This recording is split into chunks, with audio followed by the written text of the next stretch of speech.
Why would God say, go ahead, and then it just set them up for a failure and defeat? And there are things that we're just not going to understand well. But when we come to things we don't know, we have to always go to what we do know. And that is that God is never unjust. He never does something wrong. He never acts wrongly, wickedly, or with evil intent. We may not understand what's all unfolding here, but the problem is not with God. It's with our simple lack of understanding. So it oftentimes is a time and a place when we're reading through scriptures that sometimes we may not understand. What we do have to do is go to what we do understand, and to know that God is good, always. He is just, He is right, and we don't have to question Him, but rather trust Him.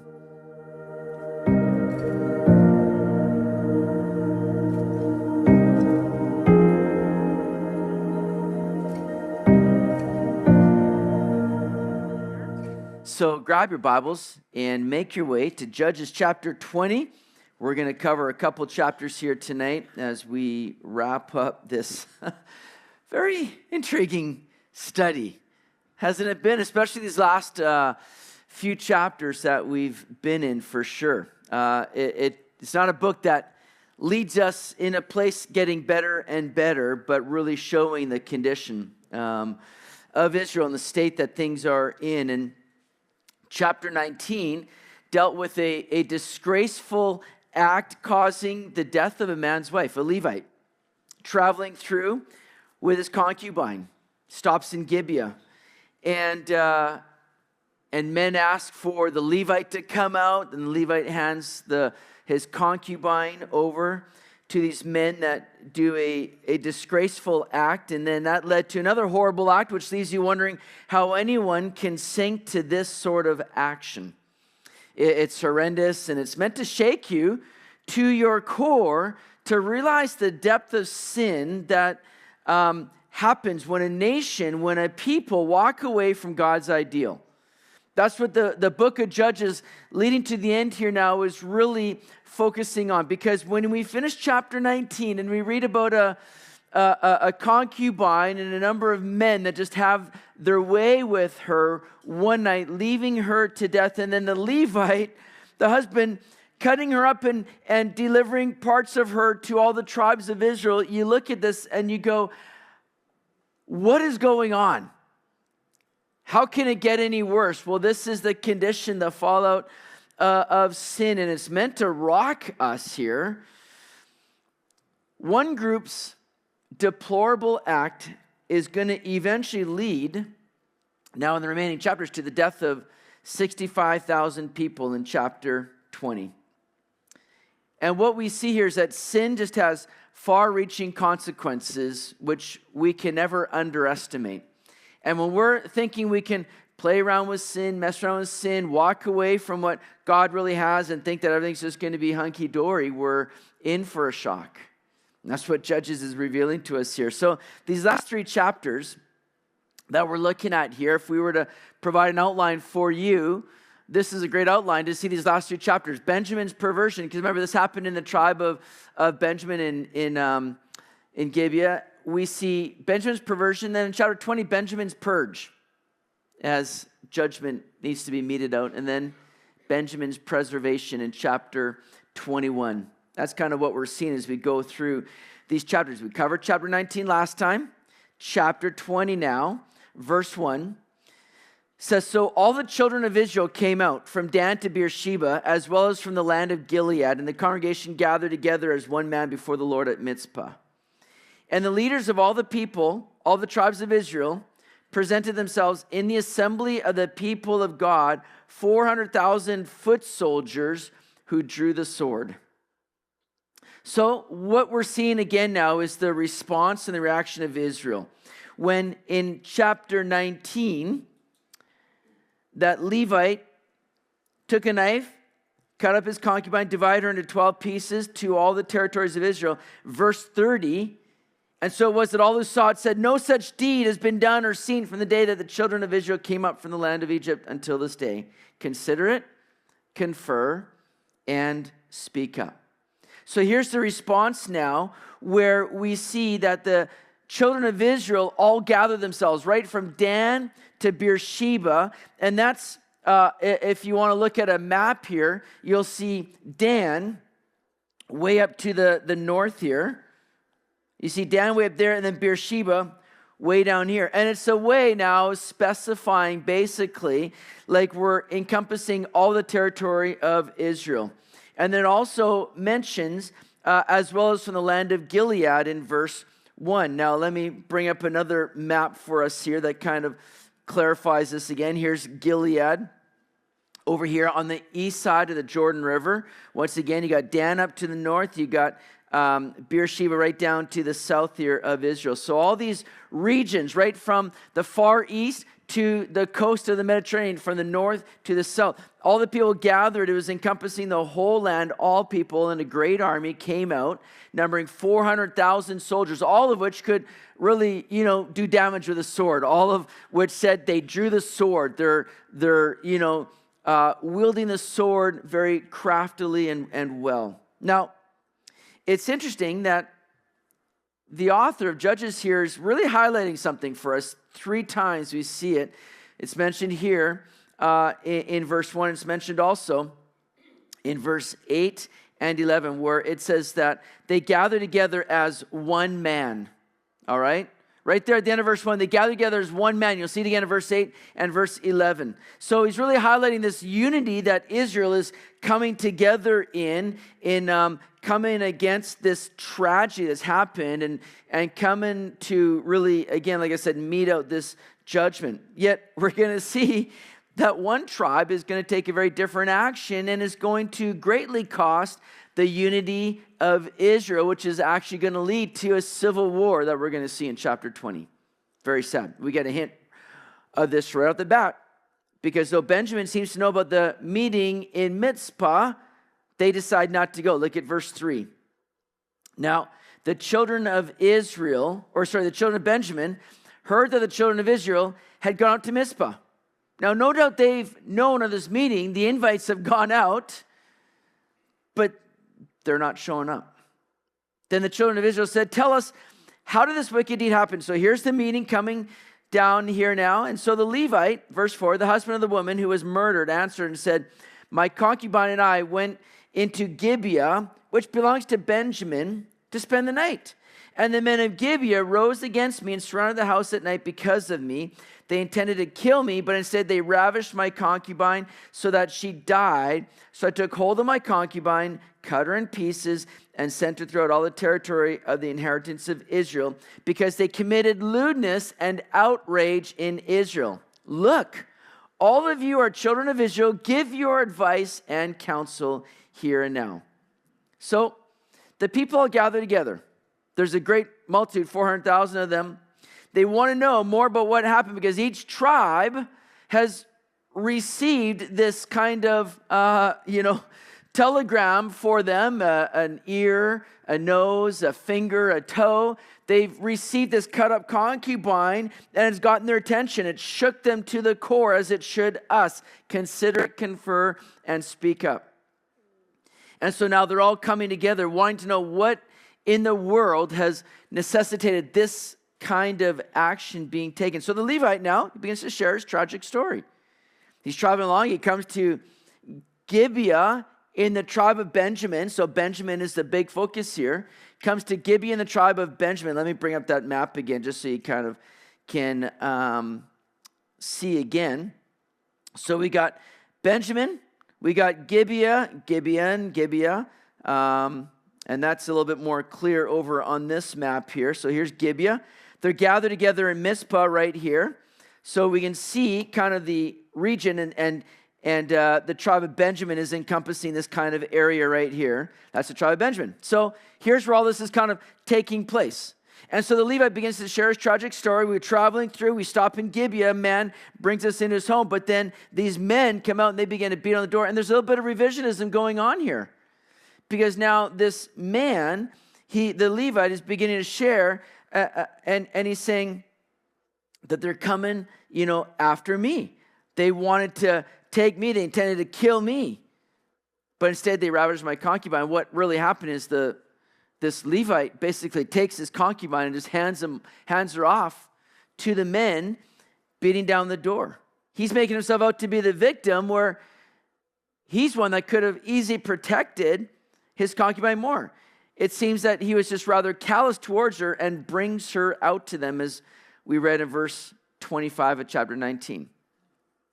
But the Levite is clear that people at Gibeah committed lewdness and outrage in Israel. That we can agree on. Whether his story is completely accurate, what we can agree on is that the men here committed great lewdness and outrage. This is a major problem and concern that needs to have some action taken, no doubt.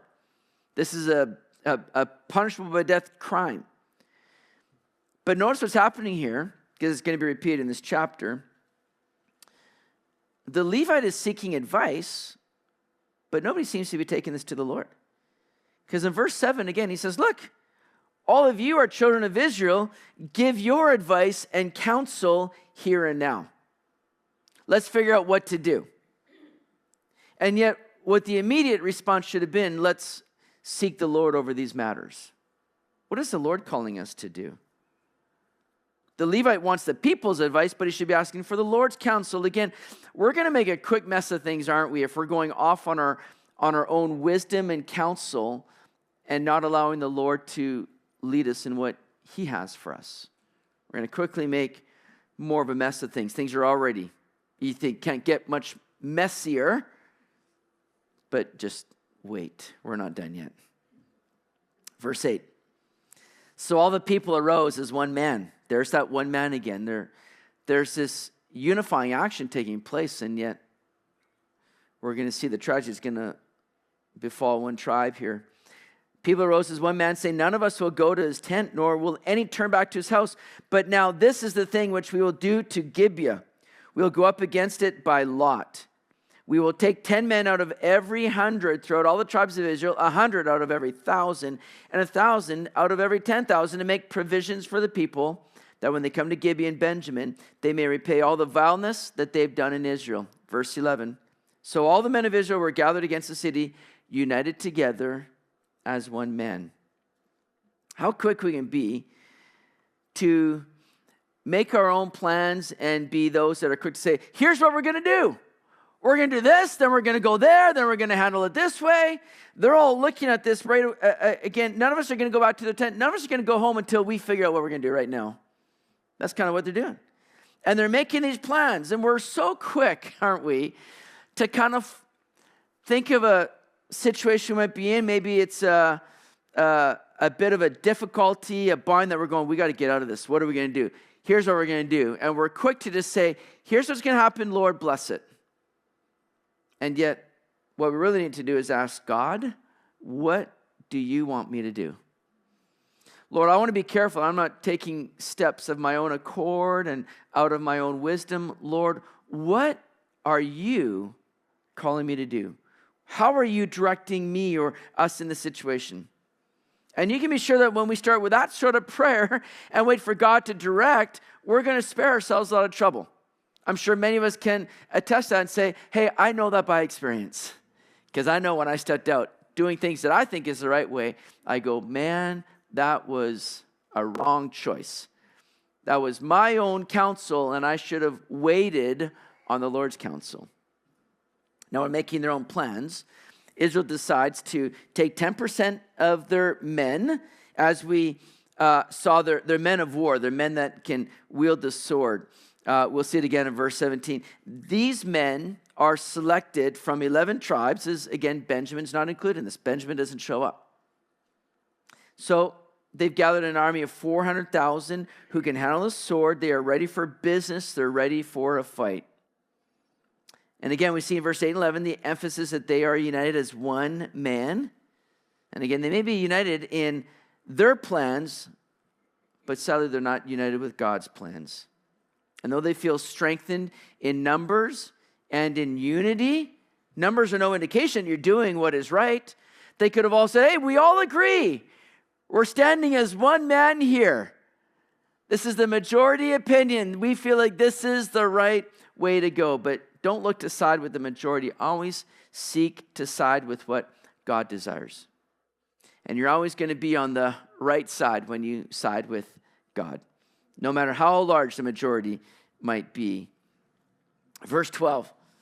Then the tribes of Israel sent men through all the tribes of Benjamin, saying, what is this wickedness that has occurred among you? Now therefore deliver up the men, the perverted men who are in Gibeah, that we may put them to death and remove the evil from Israel. But the children of Benjamin would not listen to the voice of their brethren, the children of Israel. Instead, the children of Benjamin gathered together from their cities to Gibeah to go to battle against the children of Israel. Verse 15. And from their cities at that time, the children of Benjamin numbered 26,000 men who drew the sword, besides the inhabitants of Gibeah, who numbered 700 select men. Among all this people were 700 select men who were left-handed. Everyone could sling a stone at a hair's breadth and not miss. Now, besides Benjamin, the men of Israel numbered 400,000 men who drew the sword. All of these were men of war. Now, what we see here is the Benjamites not acting too wisely, because they're more interested in showing loyalty to their own tribe mates than they are in walking in obedience to what God has for them. Their loyalty should have been to God and what He desired, regardless of what anybody else is doing. But they're coming alongside and showing loyalty to their tribe mates. How we need to be so careful that we don't align with the unrighteous in their guilt. And that's exactly what these Benjamites are doing. They're thinking they need to stand up for their own. But you cannot justify partnering with that which is evil and against God. Look at what we read in verse 13, that they are the perverted men who are in Gibeah. Remember from last time, chapter 19, verse 22, we read that same phrase, the perverted men. And that word for perverted men is translated as sons of Belial. Sons of Belial. These are people that give themselves over to the work of the enemy, to Satan. That's what Paul alluded to in 2 Corinthians chapter 6, that we're not to be unequally yoked. We're not to be partners with sons of Belial. These are people that have given themselves over to the work of the enemy. They're not to be partnered with or helped or supported in any way. This kind of wickedness needs to be expunged from Israel. And this is God's means to do this, but Benjamin is picking the wrong fight here. How we need to be careful that we don't defend it or align with it, because you only do so to your detriment. You're getting into a battle that you have no business being a part of, just like Benjamin is doing here. And you're going to realize you're fighting against something much bigger than what you think, because you're fighting against God. And it never pays when you align with that which is evil to the contrary of the work of God. Well, interestingly, we read of those 700 that were select men left-handed. That was very unique in this day. Remember, we read of one judge in the book of Judges that was left-handed, Ehud. I think that was from chapter 3, the second judge that was mentioned, I believe. Ehud left-handed, and that was something that was very unique. And so these were skilled men. Notice they can sling a stone at a hair's breadth and not miss. So these guys are out there, man, and they could sink a rock like right into your eye, and they'd be like, "Oh man, I meant to get right in the middle." And you're like, well, "That was pretty good." You're like, "Yeah, it's a little bit of a hair breadth off there. I'm a little disappointed in that shot." They were like that accurate, which is very important because most people are right-handed. So when they're going into battle and they're holding their shield and they're fighting, now these left-handed men, just like having a left-handed pitcher in baseball can be advantage to some of the batters that they're going up against. These left-handed men slinging the stone could really do some damage against people that were not used to having kind of, ammo coming at them from a different angle. So it provided a real help for them. Not that they're going to be helped by that, but it's a unique kind of thing that's being brought up here. Verse 18, then the children of Israel arose and went up to the house of God to inquire of God. They said, "Which of us shall go up first to battle against the children of Benjamin?" The Lord said, "Judah first." So the children of Israel rose in the morning and encamped against Gibeah, and the men of Israel went out to battle against Benjamin, and the men of Israel put themselves in battle array to fight against them at Gibeah. So interestingly, here they come now, and they inquire of God, which of us should go out first to battle? Judah should go first, and that's an answer they should be familiar with. That's always the position of Judah. They were to lead the procession going out into battle. Judah means praise, and the nation of Israel was to go forth with praise. Though they're going into battle, when they're going in obedience to the Lord, there's reason to give praise and thanks, and they're trusting the Lord. It's not exactly what is going on here. They're asking who should go first. It's interesting, we saw in the beginning of the book of Judges. In fact, just go to chapter 1 with me here. Judges chapter 1, verse 1.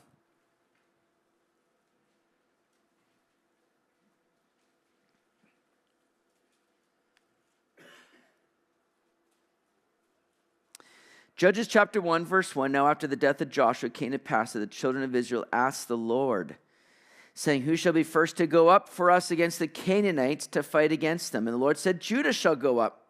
Indeed, I've delivered the land into his hand. So we see this kind of bookend here, very similar response. But what's interesting is in chapter 1, verse 1, the people of Israel are asking the Lord. Notice it's the capital Lord, it's Yahweh, personal name of God. It's speaking of a different relationship, but here now in chapter 20, they go and inquire of God, Elohim. Just that kind of very, default name in a sense. It's not relational here. It seems that the relationship has quickly changed. They're no longer asking in the personal name of the Lord and coming to him relationally. They're asking of God in a very generic sense. Previously, they sought the Lord to fight against the enemy, but now they're going up against their own. They're fighting against their brothers. It's a sad scene that we see kind of developing from the beginning of Judges to now the end of Judges, to see where we're at, where Israel's no longer dealing with enemies. They're committing this kind of civil war against one another. But there's coming a day when Judah will indeed lead the nation in righteousness. One day Jesus, the Lion of the tribe of Judah, praise the Lord for that, is going to accomplish this to the praise and the glory of God.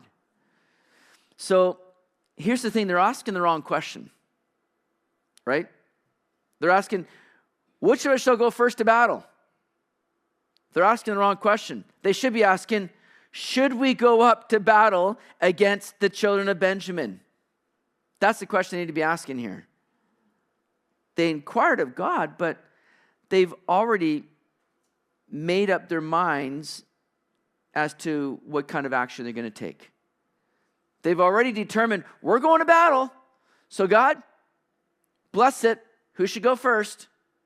They're not giving God an opportunity to lead them. They're not seeking the Lord upon what's really important. Well, verse 21, then the children of Benjamin came out of Gibeah, and on the day cut down to the ground 22,000 men of the Israelites. And the people, that is the men of Israel, encouraged themselves and again formed the battle line at the place where they had put themselves in array on the first day. Then the children of Israel went up and wept before the Lord until evening and asked counsel of the Lord, saying, shall I again draw near for battle against the children of my brother Benjamin? And the Lord said, go up against him. Now the Benjamites were few in number compared to the rest of Israel, right? Benjamites are 26,700 versus 400,000 of Israel. And yet the Benjamites had a decisive victory. Israel lost 22,000 men. Now, children of Israel are beginning to see the importance of consulting the Lord and seeking the Lord properly. So they come to him and inquire whether to go up again against the people of Benjamin. And the Lord, maybe surprisingly to us, says, yes. Well, let's see how that turns out. Look at verse 24. So the children of Israel approached the children of Benjamin on the second day, and Benjamin went out against them from Gibeah on the second day and cut down to the ground 18,000 more of the children of Israel. All these drew the sword. So here we see the Lord saying, yep, go ahead, go to battle. And yet Israel is knocked down once again. This time, 18,000 more children of Israel. Well-equipped men, people who drew the sword, and yet 18,000 of them are defeated. Benjamites are taking it to these guys. Why did the Israelites get defeated again? Didn't God say, go? Did he just say that? Verse 23, he said, go ahead. Well, yeah, he did. But he didn't ensure the victory for them. You see, there's something more at work here, I think, that we got to really sort of look at, because otherwise this can be very confusing for us. And one of those passages that we're left scratching our head over. You see, God had to bring the Israelites to a place of humility and repentance themselves. They're not perfect in any of this. This tragedy that happened in Gibeah was not just the result of a few people or a single tribe that acted wickedly. No, this was due ultimately to the entire nation who has completely moved away from what God has for them and have walked in corruption and immorality. The Israelites were in no place to point the finger and begin to judge other people. They needed to see their own sin as well. And this is what God is working out here. God is using this whole occasion to reveal Israel's need for him and the importance for them to walk in obedience to the Lord, to live a life of trust in him and seeking him. He's using this time to chasten and purify all of Israel, not just the men, the perverted men of Gibeah, not just the Benjamites, but the whole nation as well. All the while, certainly saving the bulk of his judgment for the tribe of Benjamin. And like I said, these can be very troubling passages to see how it's all playing out and why God operated this way. Why would God say, go ahead, and then it just set them up for a failure and defeat? And there are things that we're just not going to understand well. But when we come to things we don't know, we have to always go to what we do know. And that is that God is never unjust. He never does something wrong. He never acts wrongly, wickedly, or with evil intent. We may not understand what's all unfolding here, but the problem is not with God. It's with our simple lack of understanding. So it oftentimes is a time and a place when we're reading through scriptures that sometimes we may not understand. What we do have to do is go to what we do understand and to know that God is good, always. He is just, he is right. And we don't have to question him, but rather trust him, because he has a good reason for all that he does. What's interesting is what we see Israel doing next. Look at this in verse 26. Then all the children of Israel, that is all the people, went up and came to the house of God and wept. And they sat there before the Lord and fasted that day until evening. And they offered burnt offerings and peace offerings before the Lord. So the children of Israel inquired of the Lord. The ark of the covenant of God was there in those days, and Phinehas, the son of Eleazar, the son of Aaron, stood before it in those days, saying, notice this, shall I yet again go out to battle against the children of my brother Benjamin, or shall I cease? And the Lord said, go up, for tomorrow I will deliver them into your hand. Now, once again, we have a little kind of reference of a named person here that we don't see often in these last few chapters of Judges, but we have Phinehas. Phinehas was a righteous man that carried out the work of God. Earlier on, and because he's the grandson of Aaron, we see that these stories, though they're at the latter part of the book of Judges, chronologically they would fit more rightly with the beginning of the book of Judges. These are things then that we're seeing has been going on right from the beginning. but yet they're added to the end of the book kind of as a bit of a commentary on the state of Israel at this time. And so Phinehas is mentioned. But notice what we see Israel doing. That's the key here, is that they kind of stop. And they're weeping, they're fasting, they're praying, they're offering sacrifices. There's an act of repentance and restoration. Now, God could begin to work on their behalf. God could begin to lead them because now they're at a point where they're ready to be led. They're not just saying, here's what we're thinking of doing, God bless it. Now they're really stopping to seek the Lord and seek his counsel. Lord, shall we go out yet again? Is this going to be like strike three, you're out? Or do we go or do we cease? And they're giving God an opportunity now to fully lead them. And now we see the Lord not just giving permission to go, but now he's giving the promise of victory. Now, something they didn't have before. Now, he says there in verse 28, go up, for tomorrow I will deliver them into your hand. Something that wasn't given previously. Notice that people were ready to stop going against the children of Benjamin if that's what God wanted. They're no longer taking matters in their own hands. They're letting the Lord call the shots. That's important. Who's calling the shots in your life? Is it you? Are you listening more to others? Who's calling the shots in your life? I pray it's the Lord. I pray that you are taking time to hear from the Lord and to allow him to lead you clearly in your life. Okay, verse 29. We're going to read a bunch here, guys. So get right in your Bibles here. Read along with me. Verse 29. Then Israel set men in ambush all around Gibeah. And the children of Israel went up against the children of Benjamin on the third day and put themselves in battle array against Gibeah as at the other times. So the children of Benjamin went out against the people and were drawn away from the city. They began to strike down and kill some of the people as at the other times in the highways, one of which goes up to Bethel and the other to Gibeah, and in the field about 30 men of Israel.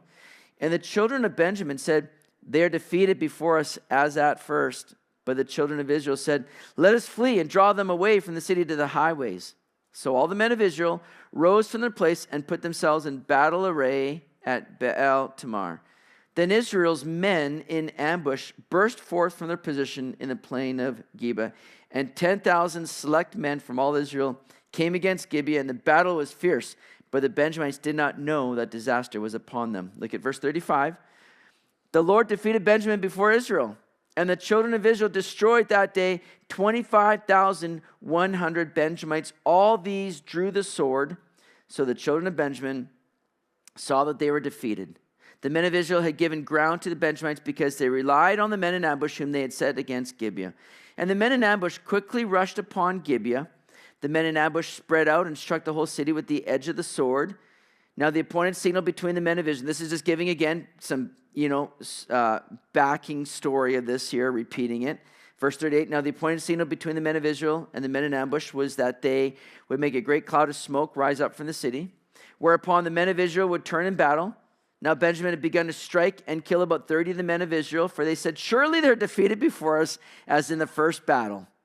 But when the cloud began to rise from the city in a column of smoke, the Benjamites looked behind them, and there was the whole city going up in smoke to heaven. Verse 41. And when the men of Israel turned back, the men of Benjamin panicked, for they saw that the disaster had come upon them.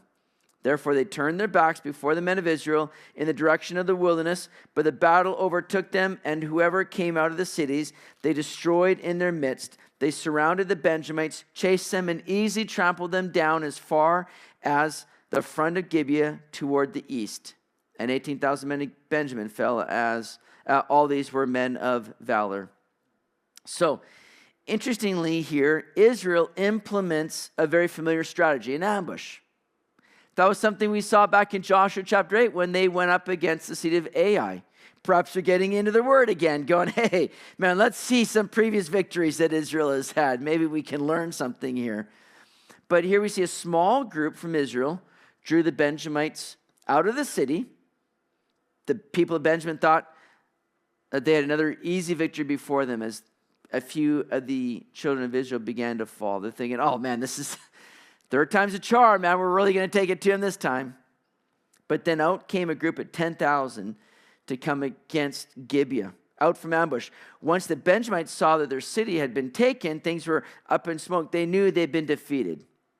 And so what we see is that 25,100 Benjamites died that day, as verse 35 tells us. Leaving them now, as we saw earlier, 26,700 men. We're going to find out that there's 600 left. Perhaps 1,000 that we don't see in that math here was taken out in the 2 previous battles that just weren't mentioned, but they're left with 600 now. Look what we read in verse 45. Then they turned and fled toward the wilderness to the rock of Rimmon, and they cut down 5,000 of them on the highways. Then they pursued them relentlessly up to Gidom and killed 2,000 of them. So all who fell of Benjamin that day were 25,000 men who drew the sword. All these were men of valor. But 600 men turned and fled toward the wilderness to the rock of Rimmon, and they stayed at the rock of Rimmon for 4 months. They're hiding out there. And the men of Israel turned back against the children of Benjamin and struck them down with the edge of the sword from every city, men and beasts, all who were found. They also set fire to all the cities that they came to. So what we see is it's a very thorough defeat, and God's judgment was swift against the Benjamites. And it's not just for the perversion that happened in Gibeah, it's because these Benjamites came to their aid. They sided with that which was wrong and evil and against God. They fought on their behalf rather than fighting for the Lord. And in so doing, they're fighting a losing battle. They were disobedient and rebellious against God, and they paid the price for it.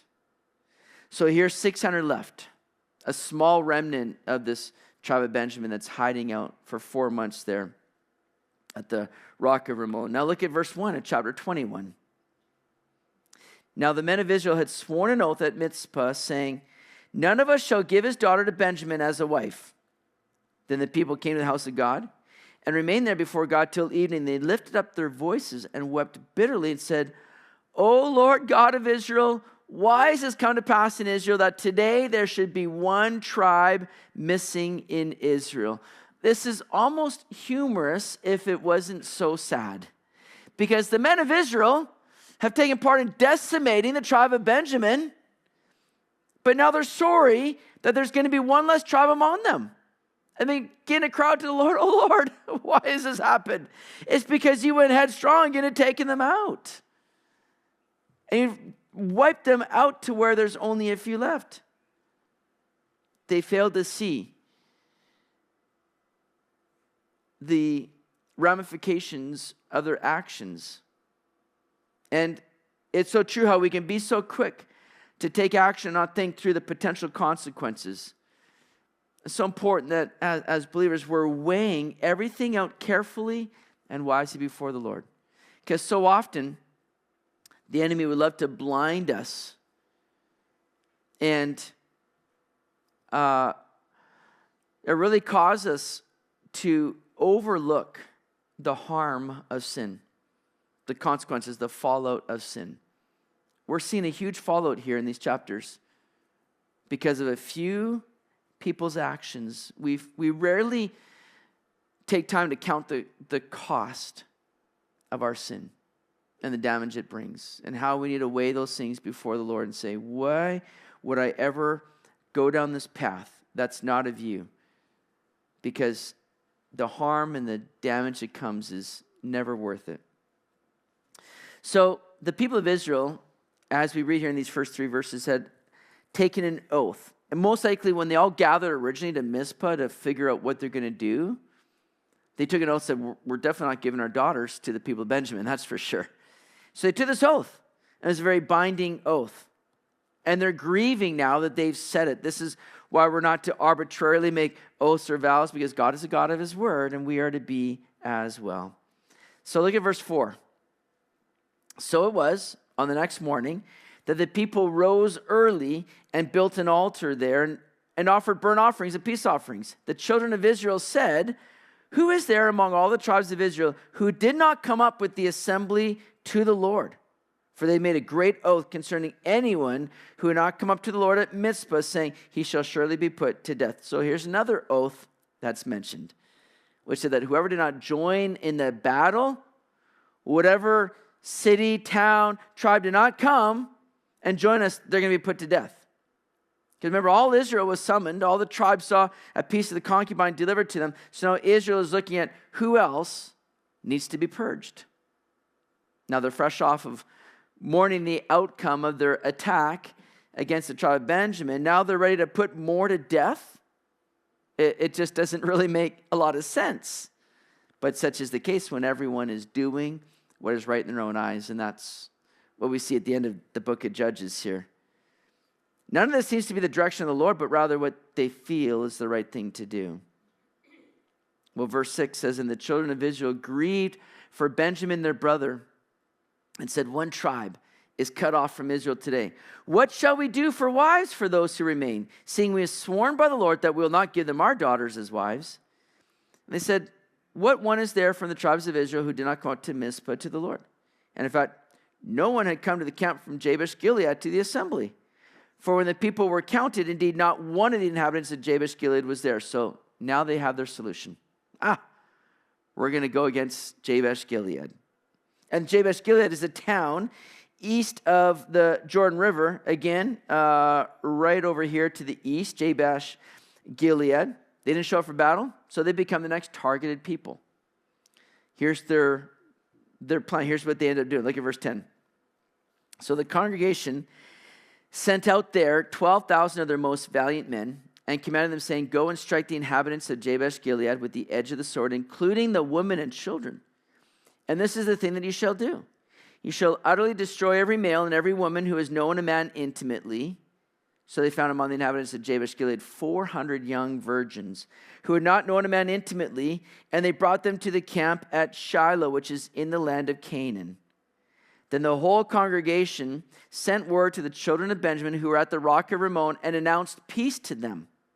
Verse 14, so Benjamin came back at that time, and they gave them the woman whom they had saved alive of the woman of Jabesh Gilead, and yet they had not found enough for them.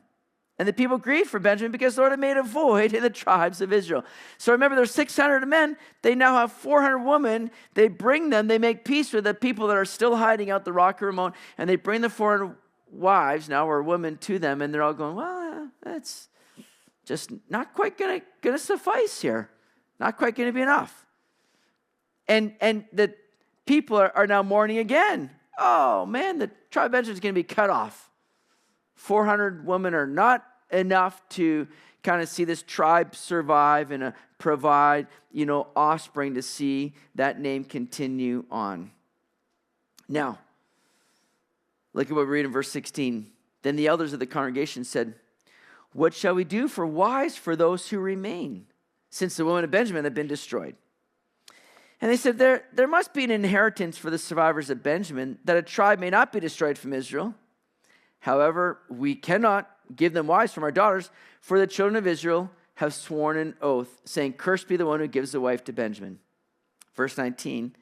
Then they said, in fact, there's a yearly feast of the Lord in Shiloh, which is north of Bethel, on the east side of the highway that goes up from Bethel to Shechem and south of Lebonah. Therefore, they instructed the children of Benjamin, saying, go, lie in wait in the vineyards and watch. And just when the daughters of Shiloh come out to perform their dances, then come out from the vineyards, and every man catch a wife for himself from the daughters of Shiloh. Then go to the land of Benjamin. Then it shall be, when their fathers or their brothers come to us to complain, that we'll say to them, be kind to them for our sakes, because we do not take a wife for any of them in the war, for it is not as though you have given the woman to them at this time, making yourselves guilty of your oath. And the children of Benjamin did so. They took enough wives for their number from those who danced, whom they caught. Then they went and returned to their inheritance, and they rebuilt their cities and dwelt in them. So here's another plan that's hatched now. It's just getting kind of more and more crazy here, right? And this is providing for Benjamin now the best possible chances of success. This time, it just involves kidnapping. No big deal on this day, right? You just go ahead. There's going to be some women that are going to come out dancing. Now, there's this festival that's going on. Some believe it's the Feast of Passover. Some believe it's the Feast of Tabernacles, which would make more sense as they're gathering in the vineyards here at this time of year. Either way, the daughters of Israel are coming out and they begin to dance. And the remaining men of Benjamin that don't have wives are waiting, once again, kind of an ambush. They're waiting in the vineyards and they just go ahead and they just take wives for themselves. They kidnap wives. And what's crazy is that they think this is acceptable because their oath was, we cannot give our daughters to anybody to be married. We cannot give our daughters to the men of Benjamin. But we didn't say anything about the men of Benjamin just taking daughters for themselves. And so the fathers of these daughters are coming to the rest of Israel. They're going, what's going on here? What are you doing? And they're like, just let it be. You're not breaking your oath because you haven't given your daughters away. They've just gone ahead and taken them for themselves.